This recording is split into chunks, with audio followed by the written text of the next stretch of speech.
All right, welcome to SEC Tournament Reaction with Chris Muller. We're going to talk about Ole Miss's 7-4 win over Auburn last night, an inside the park job, it looked like Little League out there, and a long bomb propelled the Rebels to the win.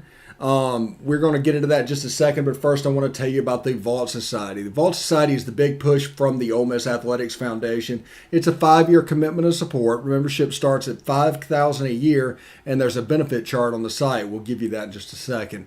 All gifts to Ole Miss between now and June 30th will receive triple points. Red points are non-deductible and go towards priority seating. Blue points are 90% tax deductible and go towards parking and non-home ticketed games.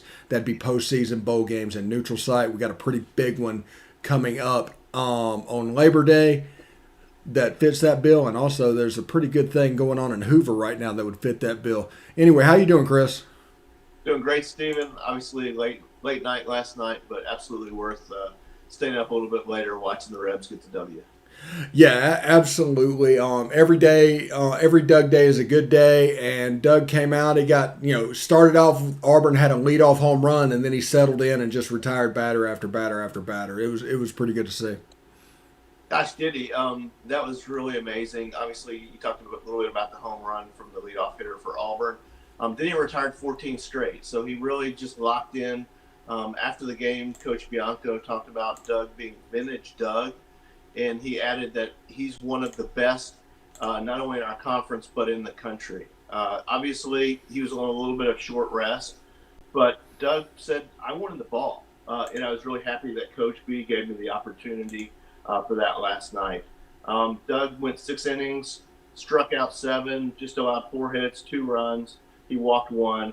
He only got one interesting stat for me was he only got to 3 balls on 3 different Auburn batters. And the first guy to get 3 balls against him, or Doug get three balls against that guy, was not until the 5th inning. So it was really, really neat for me. Doug was named first team All SEC. Okay. Young man, and we really need to relish these opportunities to watch Doug pitch because it won't be very long before he's signing the big league contract.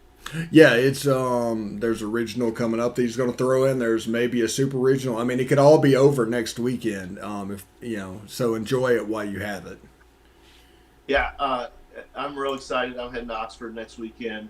There were a couple people that said that we weren't a lock for regional hosts. Yeah, I saw that. Some big name people said that we weren't a lock yet for a regional host. I don't know what polls they were watching. I believe it was Kyle Peterson, and I think Kyle owns D1 Baseball, so it's really interesting for me to think that he was going against his own prognostications, basically, the guys that he hired to do prognostications. We're absolutely locked now. I don't think that's really a doubt in anyone's mind nationally. Kendall Rogers, Aaron Fitt all had us squarely as the number, I believe it was 13 seed in their prognostications. So we're on the right side of the bubble. We don't have anything to worry about for the rest of the weekend.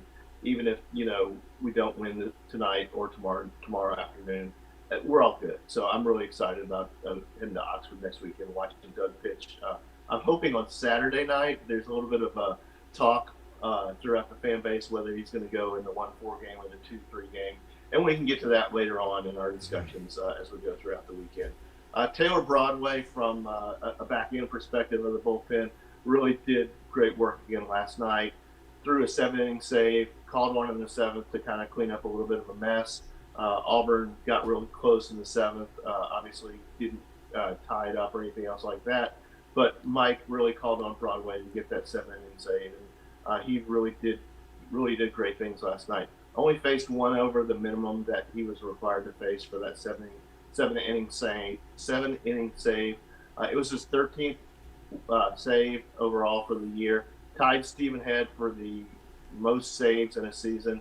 So really cool. Expect Taylor to absolutely break that record. And, records are made to be broken. And I think Stephen's pretty happy with the performance of Taylor Broadway this year. Yeah, it's been really something to see. Another thing is the long ball really appeared with the team again. Hayden Dunhurst with his 2-run bomb, and then that weird Justin Bench inside the park home run, maybe outside the park home run. But either way, it's a home run, so why review it? But it was kind of interesting to see. Yeah, I consider that inside the park home run to be one of the most exciting plays in baseball. If you've never seen one live, they're really, really cool to watch them develop because they've all got a little bit of an intricacy to them. They're not that standard triple that's hit down the line or hit to the gap in left or right center. There's really got to be something peculiar that happens, either two fielders converging, they both dive, neither one gets it, and the ball rolls to the wall, or much like last night where with Justin Bench's home run, where it hits the top of the wall. The Auburn fielder was kind of disgusted at himself that he didn't catch the ball. He absolutely had a chance at it.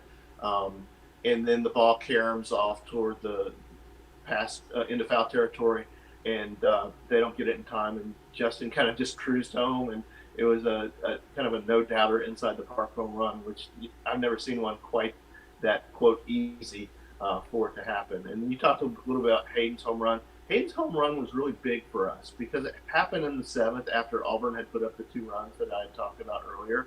And it gave us a nice cushion. So it was really that, okay, now we can breathe a sigh of relief type situation. And just really good to see Hayden hit the ball. Another person that really hit the ball well yesterday was Peyton Chatagnier. Obviously, we had Peyton's home run against Georgia, which a lot of people feel like was hopefully a turning point for him moving into the postseason. But he had a big 2-run single in that 3rd inning where we put a lot of runs on the Auburn. And I think Peyton may have been the one that actually chased the Auburn starter, Jack Owen, if I'm not mistaken.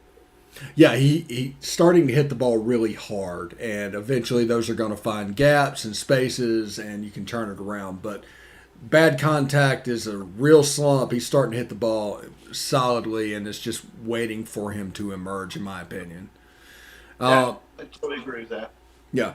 I want to talk a little bit about the phenomenal freshmen, TJ McCants, Jacob Gonzalez. They used, as usual now, they've taken a place as a team leader, especially at the plate. What do you have to say about those guys?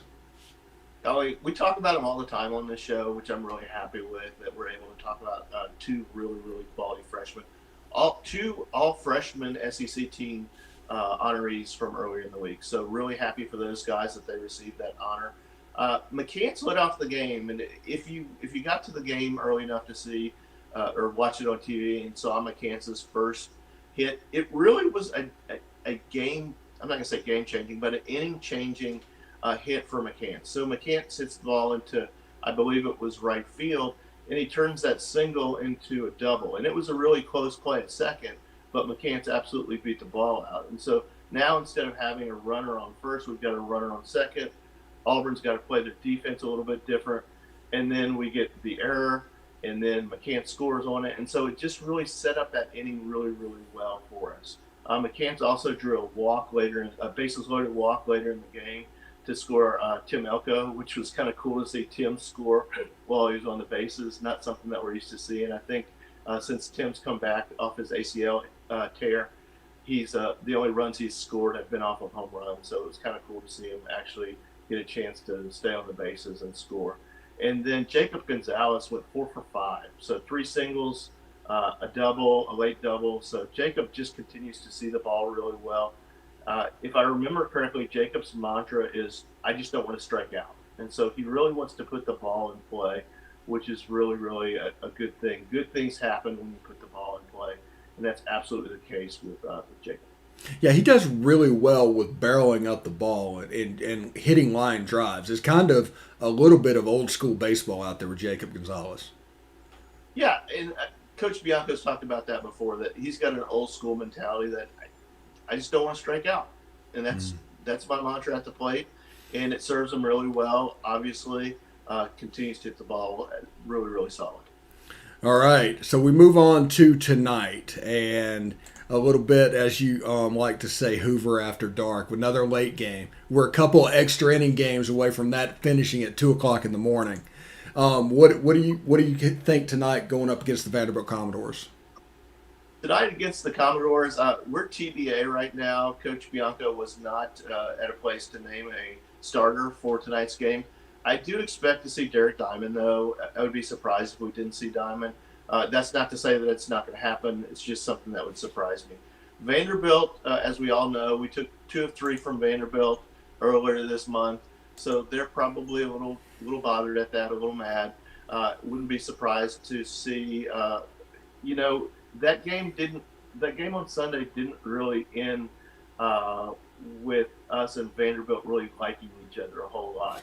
There was there's the grand slam that the Vanderbilt guy kind of stood and watched just a little bit, and then Hayden Dunhurst decided that he was going to admire his home run at a really nice pace when he hit his home run. So you know, I don't really expect that to carry over. Tim Corbin and Mike Bianco are obviously really great coaches and know how to keep their players in line.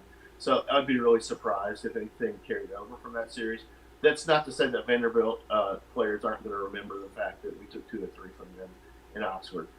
Vanderbilt's going to throw a freshman. I believe his name is Christian Little. Interesting about Christian, he comes into the game with a 3-1 record, 8 starts. However, none of those 8 starts have been against SEC competition. So that's a little weird to me that they're just going to trot out a guy that's never really seen SEC action. In fact, his only SEC appearance was against Tennessee, and I believe he issued from what I've been able to figure out, he issued an 8-pitch walk, and that was the only batter he saw in that game. So kind of funny to see Vanderbilt trot out a guy right now. His ERA is right around 5.5, I believe, and his batting average against is 0.248. So his batting average and his ERA don't really match each other. He's got 37 strikeouts and 15 walks. So that's really about it about Little. So I expect the Rebels to be really disciplined at the plate to try to see if they can work the counts, to try to see if they can get a couple walks off them and just barrel the ball up as best they can. From a lineup perspective, Vanderbilt, we all know Vanderbilt can hit the ball really well. They had a big inning against us after we put up the big inning against them. They've got Carter Young leads their team with 15 home runs, followed by Dominic Keegan and Isaiah Thomas with 11 each. And Keegan leads their team with right around the 380 batting average. A player that I really like to look for is their freshman Enrique Bradfield Jr. Bradfield was named the SEC Freshman of the Year, and from a speed perspective, he's absolutely a speed demon on the base pass. 42 stolen bases on 47 attempts. So he's really going to make, if he gets on base, he's really going to make our pitchers work and really try to distract them from going after Vanderbilt hitters. Yeah, and it looks like Vanderbilt, their strategy is get to a normal weekend-like setup before their actual starters start throwing. They just didn't want to bring Kumar or Jack Leiter out on short rest, especially with Jack Leiter going through the injury concerns that he was going through a couple of weeks ago. Yeah, and that's a good strategy. I think if we would have gotten to play in gotten one of the first 4 seeds, that Mike would have done very much the same thing with Doug. However, when you're playing in a single elimination tournament like we were yesterday, it's really important to get to the double elimination section before you can really do something like that. Yeah, and in my opinion, everybody is talking about what Mike should do with Doug in a regional, and that's kind of the storyline right now. But I like to remind people that UT Martin happened. You can't afford that to happen on day one. That puts you so behind the 8 ball from the very beginning. It basically kills your regional right out the gate. Yeah, obviously a concern on that. But obviously we're not going to throw somebody that we wouldn't normally throw in the beginning game of the regional. So there is that part of the equation that you look at it. I mean, that discussion is pretty far down the road. Mm-hmm. And, you know, you and I'll have that probably later next week to see. You know, I don't know if Mike's going to announce a starter on Monday on the Super Talk Mississippi show, but I'll be listening to that to see if he does. Obviously, they'll probably have some press availability after the regional announcement occurs, so we'll see if he's willing to announce a starter early or if he's going to hold his cards a little closer to the vest. All Mike's right. One of those guys that tends to hold his cards a little closer to the vest. Yeah. But anyway, we have a little Hoover After Dark tonight, a chance to have a little 2 a.m. baseball perhaps. in Hoover, Alabama. For Chris Muller, I'm Stephen Willis. And of course, Hotty Toddy. Hotty tut.